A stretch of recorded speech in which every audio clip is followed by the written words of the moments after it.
You are in the Air Force? Let me guess. Desk duty shuffling files, never seen a real mission. Those mocking words came from my father-in-law's arrogant friend in front of 12 dinner guests. My in-laws chuckled, waiting for me to shrink in humiliation. But before I could speak, an older gentleman at the head of the table set down his glass, looked into my eyes, and asked, "What is your call sign, Major?" The moment that name left my lips, the smirking guest turned ghost white, his fork froze mid-air, and the room went dead silent. Follow my story to see how one question dismantled a room of arrogance, and comment your city so I can see how far this reaches. My name is Major Elena Hayes. I am 34, and for 12 years, I have proudly served as an active-duty combat search and rescue aircraft commander in the Air Force. 48 hours earlier, I was overseas smelling burned jet fuel after an 8-month deployment. I was exhausted, sunburnt, and readjusting to solid ground. But instead of resting in my own bed, I was sitting inside a private dining room in Dallas to celebrate my father-in-law Arthur's new $50 million private equity fund. To Arthur and his wife Beverly, status was everything. They measured worth by luxury watches, country club tiers, and stock portfolios. From the day their son Julian introduced me, I was viewed as a disappointment. In their eyes, my military service was an embarrassing, low-paying job that detracted from their pedigree. All evening, Arthur boasted about real estate acquisitions, dropping 8-figure sums into every sentence. Whenever anyone asked about my return, Beverly redirected the conversation, treating my service like an awkward secret. I did not mind the dismissal. In the military, you learn that real strength never needs to shout, and true competence speaks for itself. But the real disruption arrived when Bradley Garrison walked in. Bradley was Arthur's longtime associate and a self-styled military authority, a former reserve officer who spent 4 years in a procurement office in Ohio. Bradley wore his past like a medal of valor, constantly reminding everyone of his service. Dressed in a tailored blazer with an eagle pin, he strutted over, greeted Arthur, and sat directly across from me. It did not take long for Bradley to turn his condescension my way. "So, Elena," Bradley began, his voice dripping with arrogance as he took a sip of scotch. "Arthur mentioned you are Air Force. What do they have you doing? Shuffling paperwork in personnel and managing supply closets?" A ripple of quiet chuckles broke out across the table. Beverly smiled into her glass while Arthur nodded in amusement. I set my napkin down, met Bradley's mocking stare, and replied calmly that I was an active-duty combat search and rescue aircraft commander.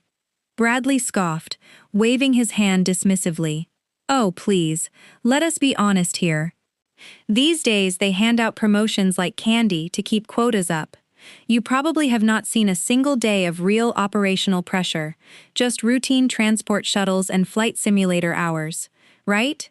Real missions are left to professionals who actually know how to lead."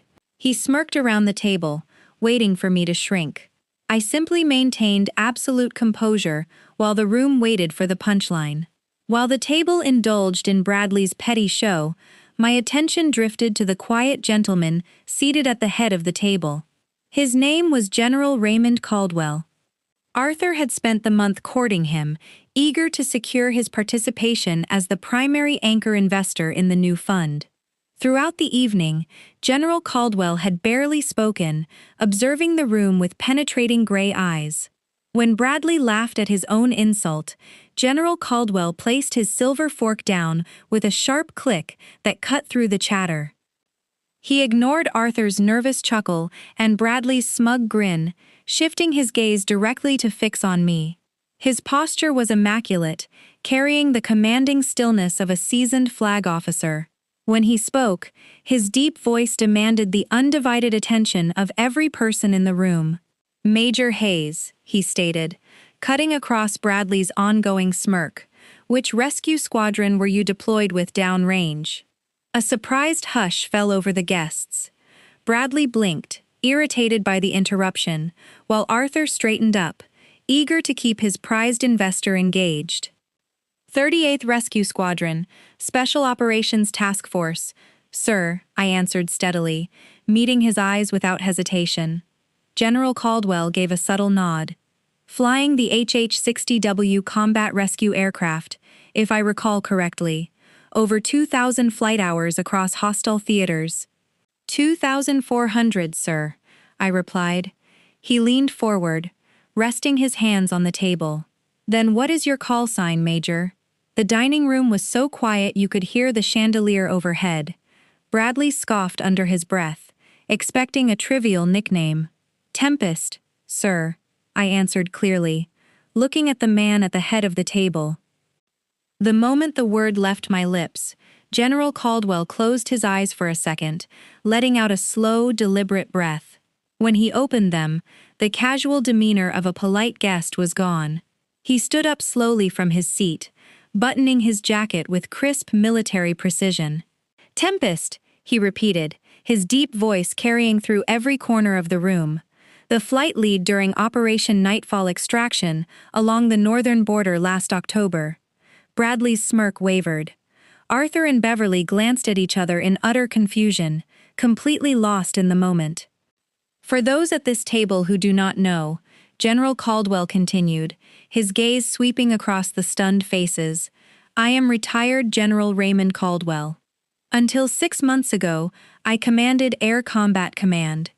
The color visibly drained from Bradley's face.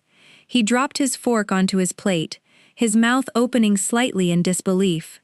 Major Hayes here, Callsign Tempest, is the aircraft commander who piloted a lone rescue aircraft through zero visibility conditions under hostile anti-aircraft fire to extract 12 trapped soldiers from a burning ambush zone, General Caldwell said with immense respect.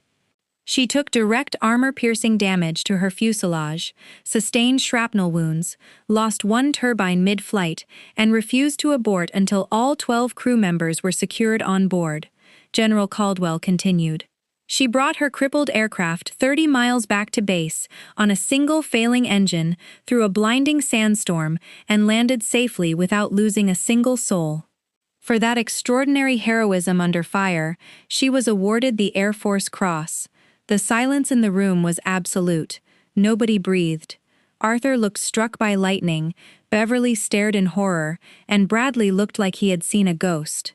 General Caldwell slowly turned his attention from me to Bradley Garrison.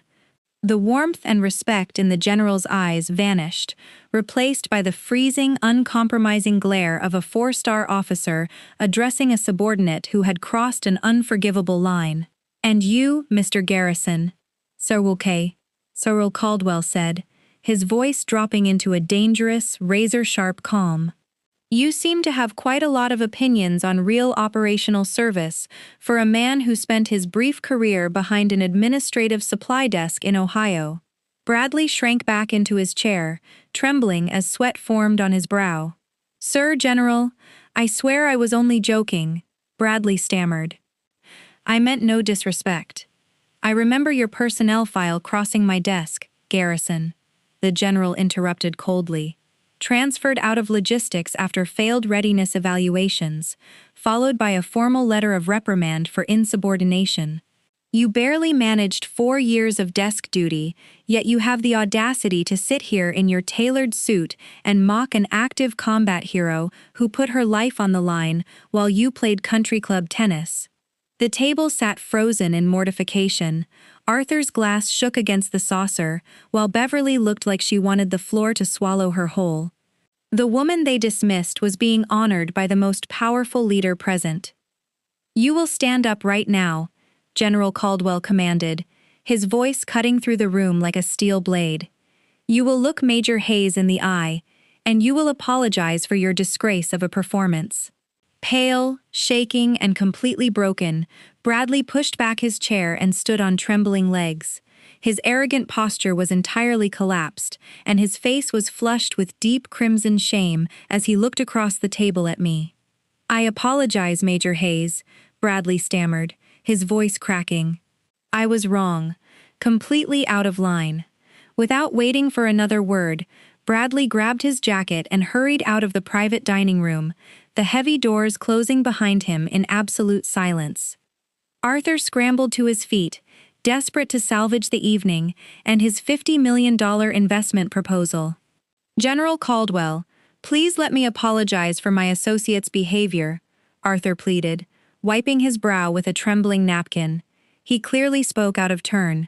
"If we could just refocus on the fund's portfolio, I assure you our numbers are exceptional." General Caldwell raised a single hand, stopping Arthur mid-sentence. "Arthur, you invited me here tonight to evaluate the character and leadership of your venture," the general said in a calm, unyielding voice. "A man who allows an honorable veteran, let alone his own daughter-in-law, to be openly insulted at his table, to stroke the ego of a loudmouth coward, has no understanding of true leadership." General Caldwell took his overcoat from the back of his chair. "I will not be investing a single dollar in your fund, and I will make sure my business associates are aware of how things are conducted under your roof." Beverly sat utterly paralyzed, staring at the table in horror. Arthur realized that his arrogance had cost him $50 million and his reputation, while the daughter-in-law he dismissed possessed more honor than money could ever buy. General Caldwell walked around the table, stopped beside my chair, and offered a crisp salute, which I returned with pride. "Thank you for your service, Tempest," he said softly before exiting into the cool night air. That evening taught me an invaluable lesson that has guided my career ever since. Loud arrogance is almost always a mask for profound insecurity, while true competence, real courage, and genuine integrity never need to raise their voice or demand validation from people who measure worth by bank accounts. When you stand firm in who you are, the truth has a way of revealing itself at the exact right moment. Now I want to hear from you. Have you ever had to deal with an arrogant family member or colleague who tried to diminish your hard work? Share your experience in the comments below, and do not forget to subscribe and click the video on your screen for another unforgettable story of instant karma.